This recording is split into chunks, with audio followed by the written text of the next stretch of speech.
Let me start with something that will make every single one of you uncomfortable.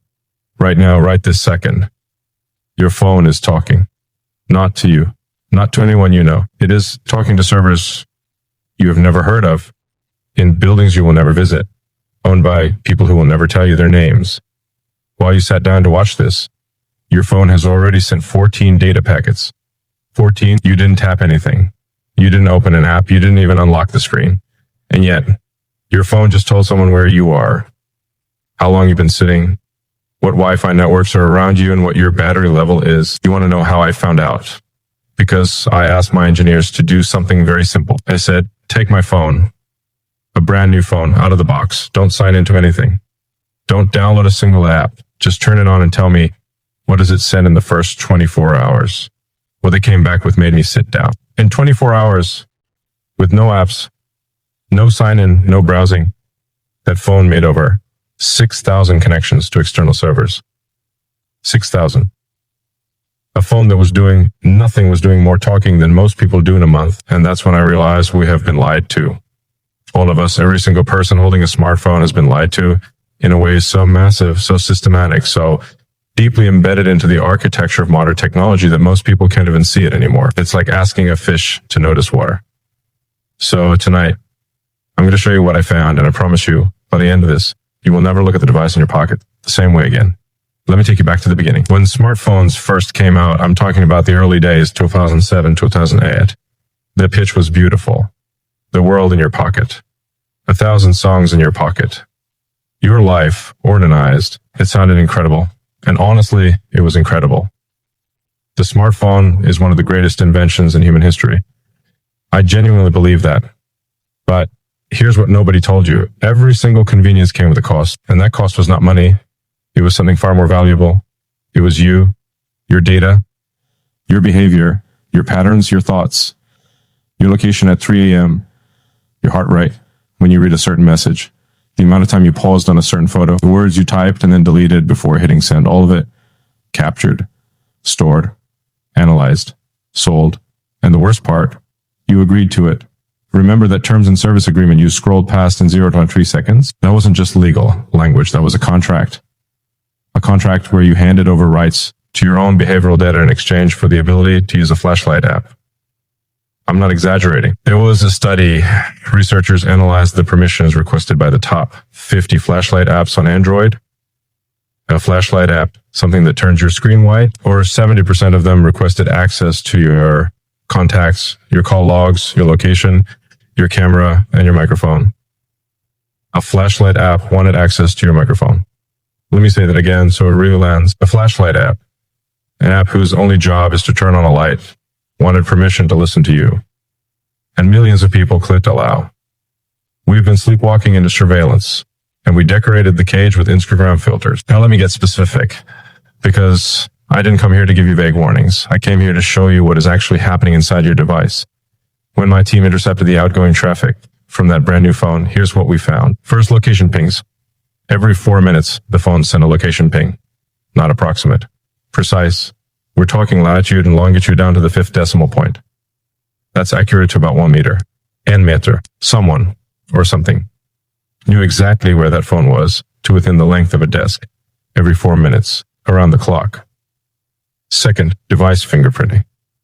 The phone sent detailed information about itself, the model number, the operating system version, the screen resolution, the battery health, the installed language, the time zone, the SIM card carrier, even the angle at which the phone was being held. All of this data creates something called a device fingerprint, a unique identifier that is as specific to your phone as your actual fingerprint is to your body. Third, ambient audio sampling. This is the one that will make you angry.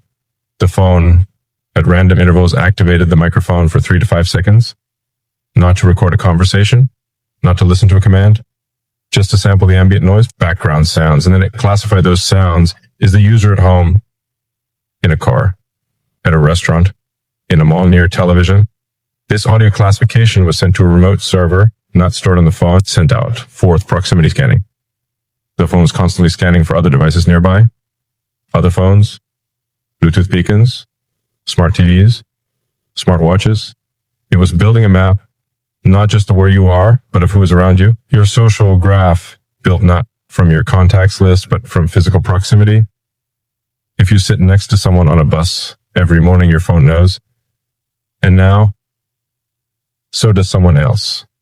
Fifth, predictive behavior modeling. This is the most sophisticated part.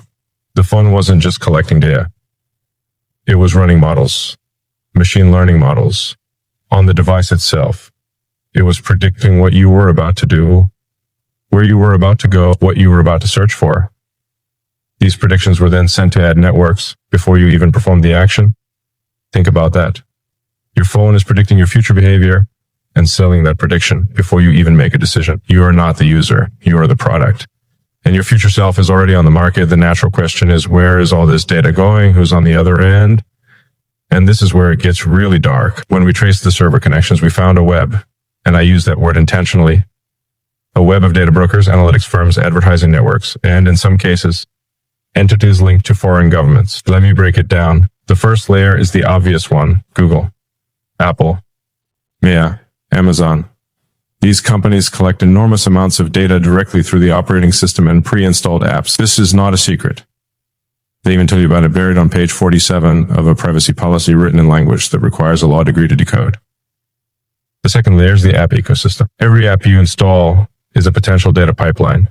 Many free apps exist for one reason, and one reason only: to harvest your data. The app itself is the bait. The data is the catch. Game apps, weather apps, calculator apps, Bible apps, meditation apps, period tracking apps. All of them, in many cases, sending your data to dozens of third-party trackers embedded in their code.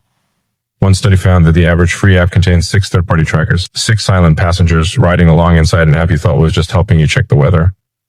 The third layer is the shadow layer. Data brokers, companies you have never heard of: Axiom, Oracle Data Cloud, Liver and Blum. These companies aggregate data from thousands of sources and build profiles so detailed they would make the FBI jealous. They know your income bracket, your political leanings, your health conditions, your relationship status, your purchasing habits, your insecurities. Yes, your insecurities.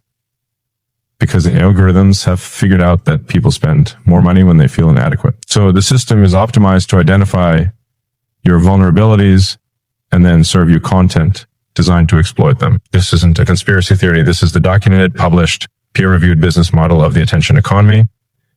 And the fourth layer, the one nobody wants to talk about, is state-level actors, intelligence agencies, not just American ones, Chinese, Russian, Israeli, British. These agencies don't even need to hack your phone anymore. Why would they? They can simply buy your data from a broker legally for a few cents per profile. The NSA spent billions developing surveillance tools. Now they can get the same information from a data broker for the price of a cup of coffee. Your phone is the most sophisticated surveillance device ever created, and you bought it yourself. You charged it every night.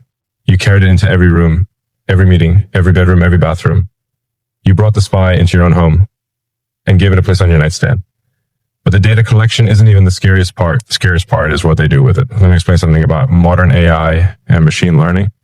When you give a sufficiently advanced algorithm enough data about a person, it doesn't just understand that person. It understands that person better than they understand themselves. There is research, published credible research from institutions like Cambridge, Stanford, and MIT, showing that an algorithm with access to just 300 of your Facebook likes can predict your personality more accurately than your spouse can.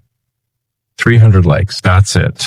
The algorithm knows you better than the person who sleeps next to you. Now imagine what it knows when it has your location data, your search history, your purchase history, your browsing habits, your typing patterns, your biometric data, your communication patterns, and your emotional responses tracked through engagement metrics. It knows when you're lonely. It knows when you're bored.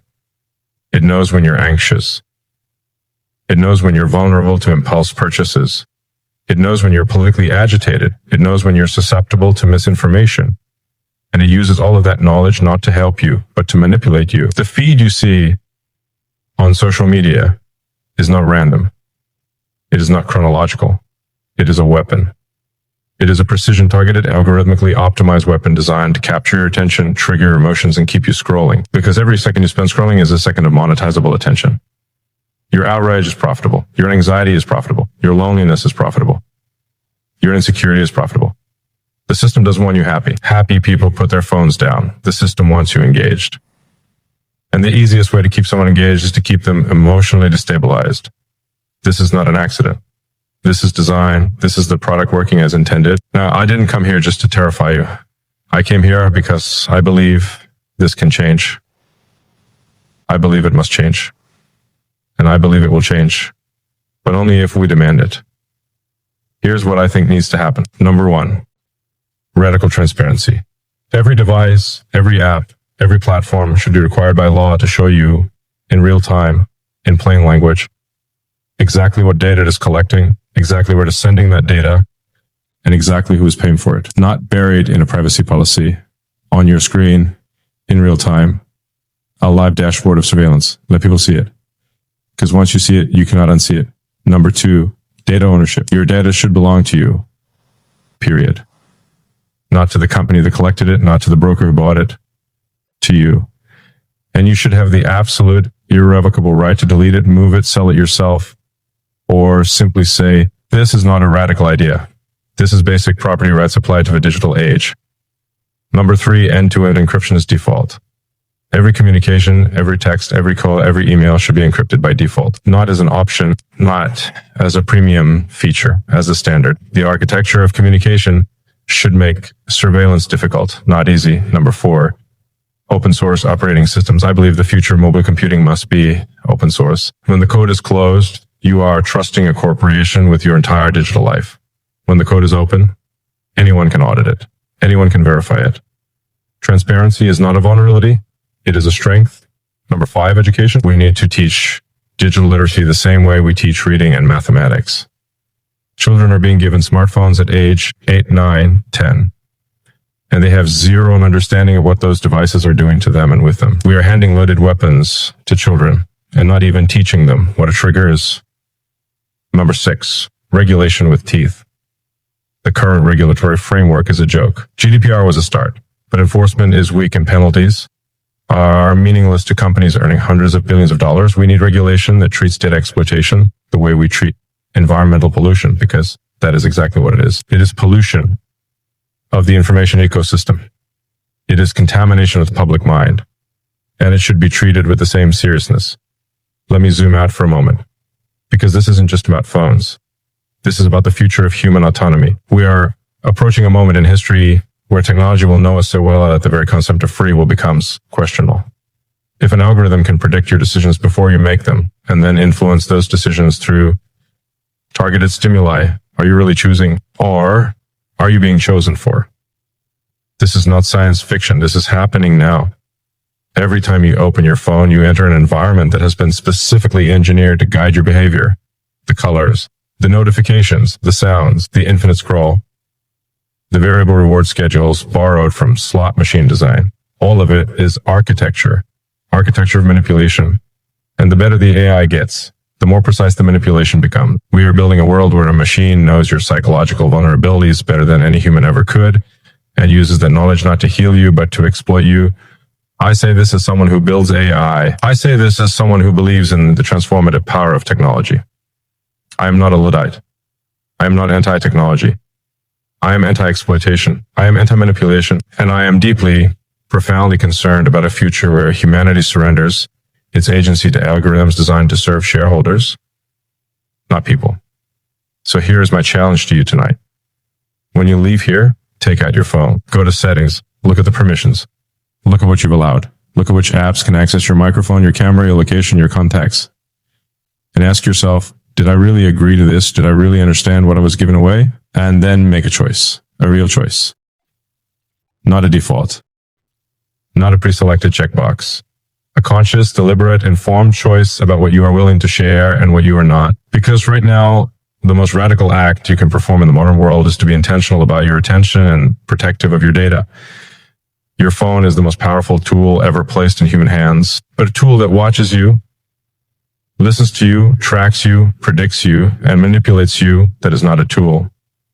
That is a leash. And it is time, past time, for us to decide whether we are the ones holding it or the ones being held. I discovered what my phone was secretly sending.